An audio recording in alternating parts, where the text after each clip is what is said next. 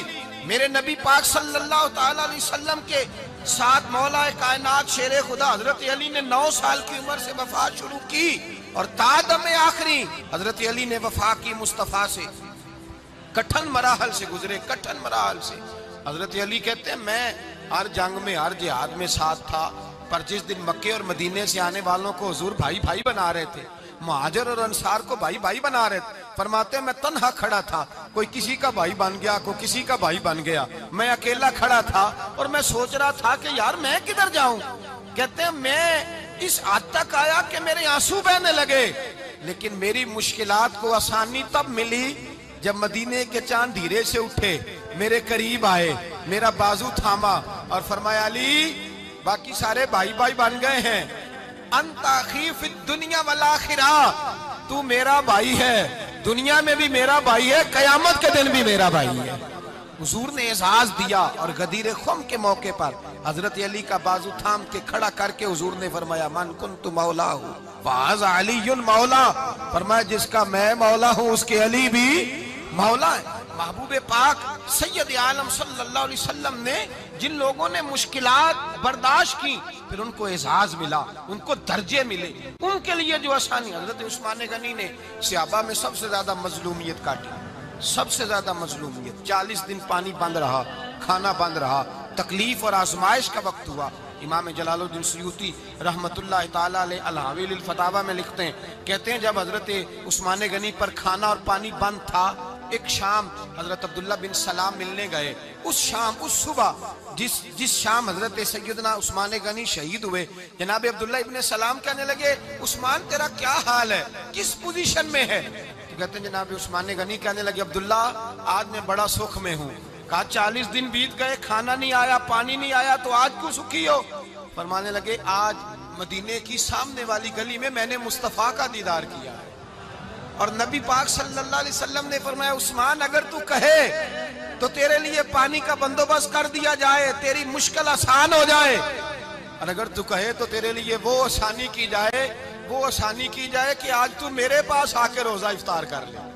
تو حضرت عثمان غنی کہنے لگے میں نے مصطفیٰ سے عرض کیا حضور مجھے یہاں کا سکھ نہیں چاہیے، مجھے وہ آسانی چاہیے جو آپ کے پاس افطار سے ملے گی۔ فرمانے لگے آج میں رخصت ہو جاؤں گا، افطار رسول اللہ کے پاس کروں گا۔ حضرت عبداللہ ابن سلام فرماتے ہیں پھر اس شام حضرت عثمان شہید ہو گئے۔ بسم اللہ الرحمن الرحیم اللہم صلی علی محمد وعلی آل محمد کما صلیت علی ابراہیم وعلی آل ابراہیم انک حمید مجید اللہم بارک علی محمد وعلی آل محمد کما بارکت علی ابراہیم وعلی آل ابراہیم انک حمید مجید۔